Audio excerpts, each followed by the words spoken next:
వెళ్తున్నాయి, దానివల్ల గొడవలు కూడా అవుతున్నాయి. సో రైతులు వచ్చి కూడా నన్ను కలుస్తాం జరిగింది. వాళ్ళు కూడా కోరారు, లేదన్నా ఈటీపీ ప్లాంట్లు పెట్టండి, అభివృద్ధి చెందాలని మేము ఒప్పుకుంటున్నాం, కానీ ఆ మూసీ నది అంతా మా పంట పొలాల్లోకి వస్తుంది, ఈటీపీ ప్లాంట్లు పెట్టండి అని వాళ్ళు కోరారు. తాగునీరు కూడా మనం అనేక ఇబ్బందులు ఎదుర్కొంటున్నాం. ఇప్పటికీ బాబు గారు పవన్ అన్న కలిసి మేనిఫెస్టోలో ప్రతి గడపకి సురక్షితమైన తాగునీరు అందించాల లక్ష్యంతో ఆల్రెడీ ముందరికెళ్తున్నారు. సో అభివృద్ధి కార్యక్రమాలనే తెలుగుదేశం పార్టీకి తెలిసిన విద్య. హైదరాబాద్ కానీ, అమరావతి కానీ, విశాఖపట్నం కానీ, తిరుపతి కానీ ఎన్ని ప్రాంతాలు అభివృద్ధి చేసిన తెలుగుదేశం పార్టీ.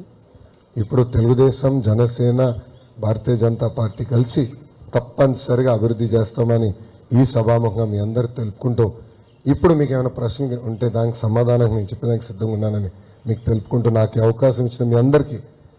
నేను ఉండేది గుంటూరు సార్, మంగళగిరిలో ఈ ఫ్లాట్లో ఉంటూ నేను మంగళగిరికి చేసుకున్నాను. గుంటూరులో నేను సిటీ కేబుల్ వ్యాపారం చేస్తున్నాను. మంగళగిరి గురించి నాకు చాలా అవగాహన ఉంది సార్. ఎందుకంటే ఇక్కడ డ్రైనేజ్ సిస్టమ్ చాలా బ్యాడ్గా ఉంది సార్. డ్రైనేజ్ సిస్టమ్ చాలా బ్యాడ్గా ఉంది సార్. అపార్ట్మెంట్లోకి వాటర్ విషయంలో చాలాసార్లు మున్సిపల్ వారిని, కమిషనర్ గారు వారిని అందరిని కలిసాం.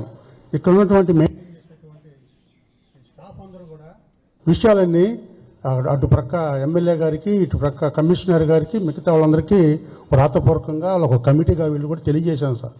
కానీ ఏ రోజు కూడా ఇంతవరకు దాని గురించి ఒక మూమెంట్ ఇవ్వటం కానీ, లేకపోతే ఒక హామీ ఇవ్వటం కానీ ఇంతవరకు ఈ ప్రాంతంలో జరగలేదు.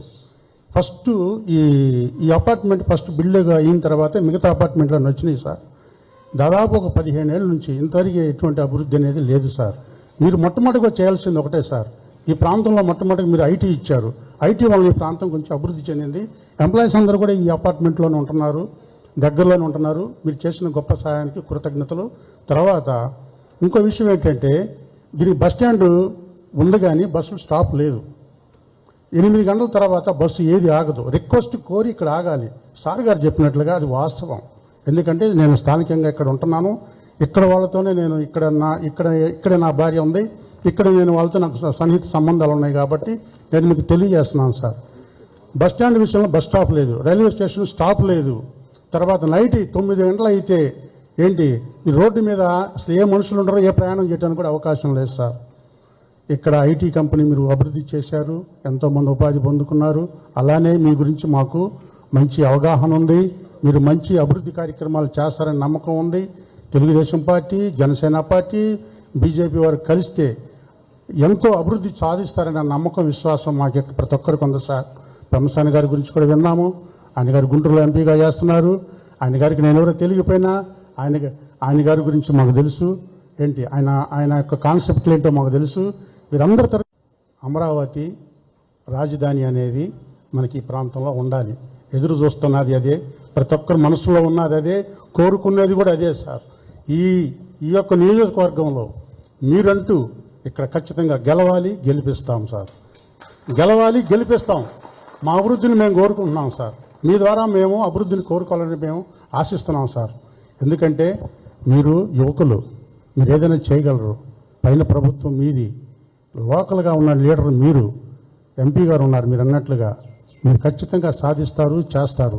ఇప్పుడు దాకా వ్యాపార విషయాల్లో కానీ, ఉద్యోగ విషయాల్లో కానీ అందరూ కూడా చాలా విషయాల్లో బాధపడుతున్నారు సార్. పైకి చెప్పుకోలేక బాధపడుతున్నారు. అది అందరికీ మీకు తెలిసిన విషయమే. ఏది మాట్లాడితే ఏమొస్తుందో అని చెప్పేసి భయాందోళనతో ప్రజలు గురైపోతున్నారు సార్. కానీ నేను ఈరోజు మీకు స్వయంగా మీతో చెప్పలేకపోయినా ఇప్పుడు మీరు మాకు ఇచ్చిన అవకాశాన్ని నేను ఉపయోగించుకున్నాను సార్.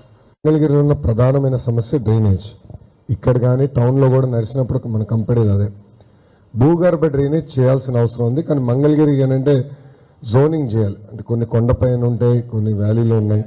సో ప్రాపర్ ప్లానింగ్తో డ్రైనేజ్ చేయాల్సిన అవసరం ఉంది. తప్పనిసరిగా నా ఎజెండా భూగర్భ డ్రైనేజ్, అది శాశ్వతమైన పరిష్కారం. అది కూడా రాబోయే 20 సంవత్సరాలు డిమాండ్ బట్టి డ్రైనేజ్ ఏర్పాటు చేయాల్సిన అవసరం ఉంది. అది చేసే బాధ్యత నేను తీసుకుంటా. రైల్వేకి వచ్చేగల అది అన్నగారి బాధ్యత, బస్ స్టాప్ నాది బాధ్యత.